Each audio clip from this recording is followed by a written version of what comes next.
Shakhsi ayaa waxa uu ka soo baxay gurigiisa waxaana u dhoweyd beer waxaana ay ahayd waqti dambe oo habeenimo ah. Kadib markii uu ka soo baxay gurigiisa waxa uu la kulmay arrin aad iyo aad u la yaab gelisay aynu wada daawano.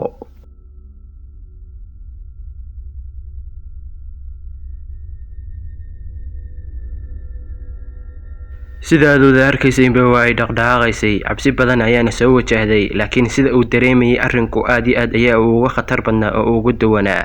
Waxa ay qabatay kaamarada CC kaamarada ayaa aad u la yaab badnaa.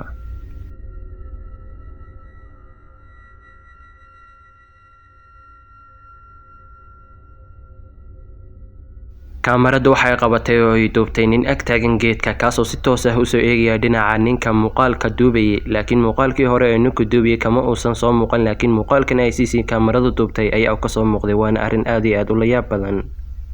Marwada gurigan ayaa waxay soo iibsatay boonbaladan ama caruusadan waxayna tiri waa sidaa hadalka u dhigtay. Markii ay caruusadani guriga ay soo gashay dhammaan nolosha gurigan waa ay isbedeshay. Gurigan wuxuu isu bedelay mid jaxiimo ah, waxyaabo aad u la yaab badan ayaana ka dhaca gurigan waxayna ku xidhay kaamarad si ay u aragto bal waxa ka jira guriga dhexdiisa.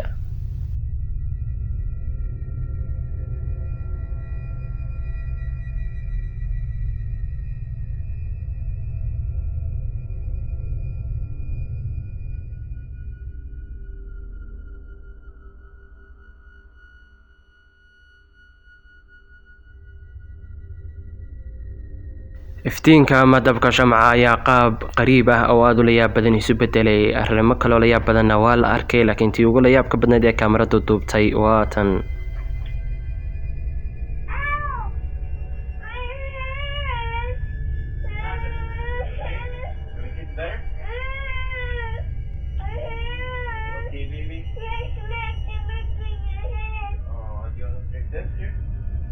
Caruusadii ama boonbaladii waxay garaacday ama dhirbaaxday gacanta inantii yarayd. Aad iyo aad ayaa ayna waalidka u la yaab gelisay. Inantii yaraydna inta ay oyday ayay u dhaqaaqday dhinaca waalidkeeda waxayna noqotay markaas kadib mid aad u khatar badan doosh yarayd ama boonbaladii ama caruusadii yarayd.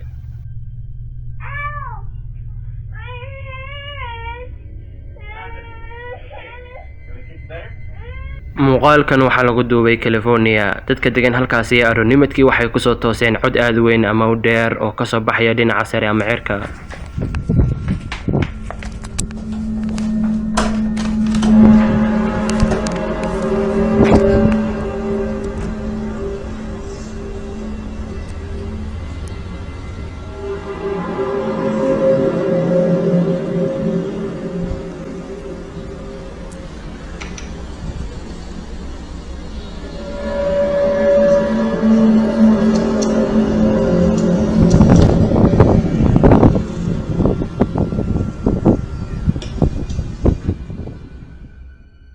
Codkan waxa uu ahaa mid aad u weyn, dadka badankooduna waa ay maqleen oo waa ay duubeen waxaana ka mid ahaa ninkan Michael.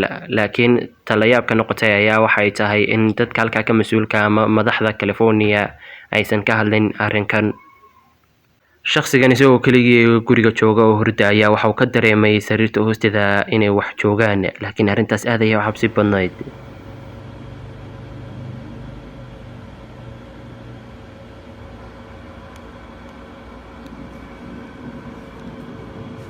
Okay, in all seriousness, this is my sheet. This is my covering for my mattress. There is nothing under it. Look, Dave. Wait, watch. See if it comes. Look, there it is. Look, watch.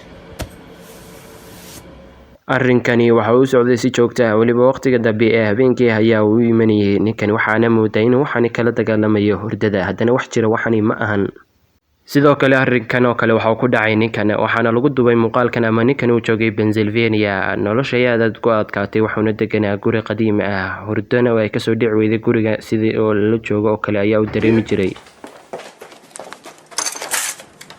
Somebody out here?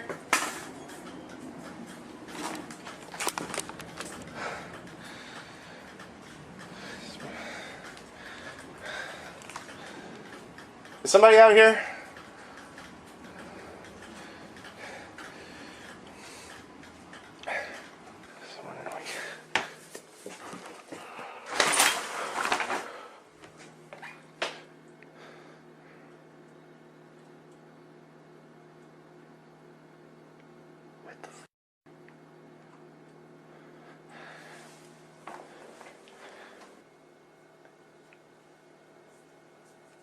Like, you saw that.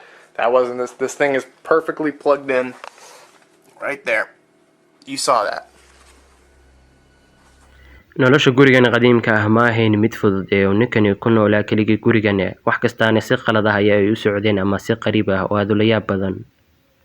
sidoo kale kaamarada gurigan ku xidhneyd waxa ay duubtay wax aad iyo aad u la yaab badan oo qariib ah. guriga qofkan dhex joogay waxa uu iska ciyaarayay game lama uusan socon waxa ka dhex dhacaya guriga.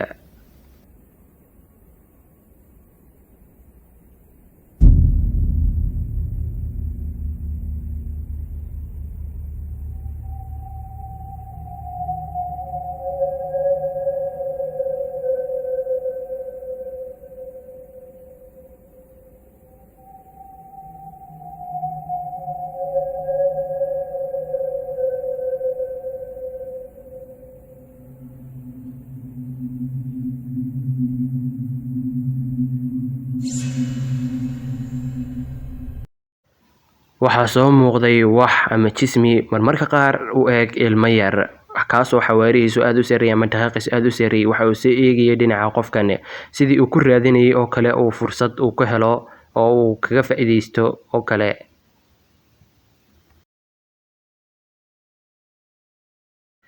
dhacdada inoo xigta waxay ka dhacday Australia. muuqaal ayaa ay duubeen dadka qaar oo ay ku leeyihiin waxaanu aragnay jismi aad u qariib ah.